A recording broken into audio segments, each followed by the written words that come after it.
Hello guys, welcome back. I hope you all well guys.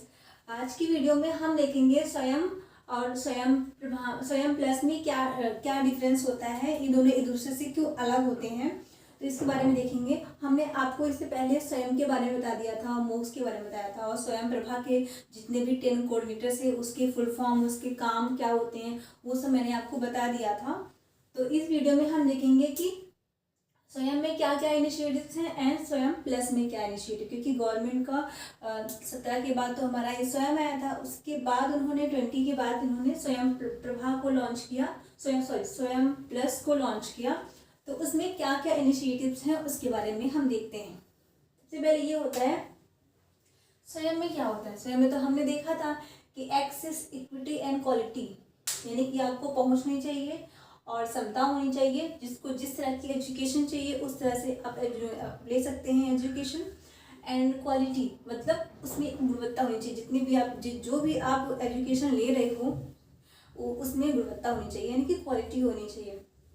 And हमारे स्वयं plus में क्या होता है, स्वयं प्लस में एक तो एक्सेस होना चाहिए, सर्टिफाई होना चाहिए एंड एम्पावरमेंट होना चाहिए। मतलब हमारा एक तो पहले आप तक एक्सेस मिलेगा आपको इस चीज़ का, फिर सर्टिफाई यानी कि आपको आप कोर्स करोगे, उसके बाद आपको सर्टिफिकेशन दिया जाएगा, सर्टिफिकेट दिया जाएगा। उसके बाद आपको एम्पावरमेंट यानी कि आगे आपको करने के लिए उसके लिए आपको एक जॉब भी दी जाएगी स्वयं प्लस में। ओके, अब ये देखते हैं, ये हमारा नॉन पेड होता है।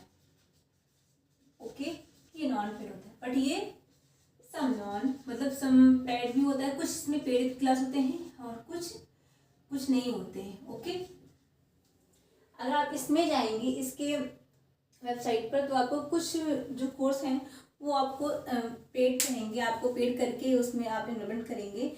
और कुछ कोर्स ऐसे होते हैं जो हमारे फ्री ऑफ कॉस्ट होते हैं, उसमें आपको कुछ करने की ज़रूरत नहीं है। हाँ, अगर आपको सर्टिफिकेशन लेना है, सर्टिफिकेट लेना है और आपको जॉब भी चाहिए, तो उसके लिए आप सर्टेन अमाउंट देके आप सर्टिफिकेट ले सकते हैं और अपनी जॉब ले सकते हैं। ओके, ये हमारा गवर्नमेंट का इनिशिएटिव है, गवर्नमेंट ऑफ इंडिया चलाती है इसे, और इसका क्या है, ये है नोडल एजेंसी। ओके, जो कौन चलाता है, हमारा IIT मद्रास।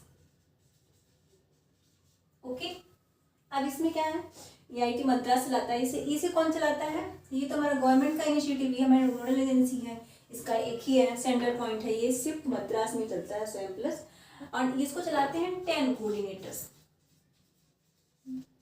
मैं आपको प्रीवियस वीडियो में दिखा दी, आप जाके वहाँ पर चेक कर सकते हैं। तो इसके 10 कोऑर्डिनेटर्स होते हैं, जैसे मैंने बताया था उस दिन आपको, AICTE, UGC, CEC, NCERT, NIOS करके, हमारा NI ट्रिपल TR करके सारे कोर्स होते हैं। इसमें हमारा चलाता है ये IIT मद्रास। ओके, तो ये सारे कोर्स होते हैं इसमें, और ये इसमें आपका कुछ क्लासेस लाइव तो नहीं होती हैं, आप लाइव तो चलती हैं, बट आप कुछ आप रिकॉर्डेड भी देख सकते हैं, अपनी सेल्फ बेस्ड लर्निंग पे देख सकते हैं। ओके, और जो हमारी गवर्नमेंट है, करंट गवर्नमेंट, उन्होंने ये कहा कि 2035 में हमारी हायर एजुकेशन को उन्होंने बोला कि इसका जो इनरोलमेंट रेशियो है वो हम 50% करेंगे, राइट, 50%। एंड 2030 में इन्होंने सेकेंडरी एजुकेशन, जो स्कूल एजुकेशन है हमारा, उसको 100% करेंगे। कब तक, 2030 में। ओके, तो ये गवर्नमेंट का इनिशिएटिव है, आप यहाँ से जाके अच्छे से पढ़ सकते हैं और चीज़ों को चेकआउट कर सकते हैं। स्पेशली आप इनकी वेबसाइट पर जाएंगे तो आपको चीज़ें ज़्यादा बेटर समझ में आएंगी, तो आप वहाँ जाकर अपना ये चेकआउट कर सकते हैं, और जो भी पढ़ना है आपके, जो भी कोर्स करना है आप वो कर सकते हैं। इसमें एक चीज़ और होती है कि इसमें आपकी ABC ID बनती है, उसी ABC ID में आपका जो क्रेडिट होता है, एकेडमिक बैंक ऑफ क्रेडिट्स, वो जाकर आपके उसमें जुड़ता है, और आप अगर इस यहाँ पर कोई भी फैसिलिटी लेते हैं तो आपको आगे चल के आपकी गवर्नमेंट जॉब और कहीं भी अदर किसी भी प्लेस में बेनिफिशियल हो सकता है। Okay, so that's all. Thank you so much.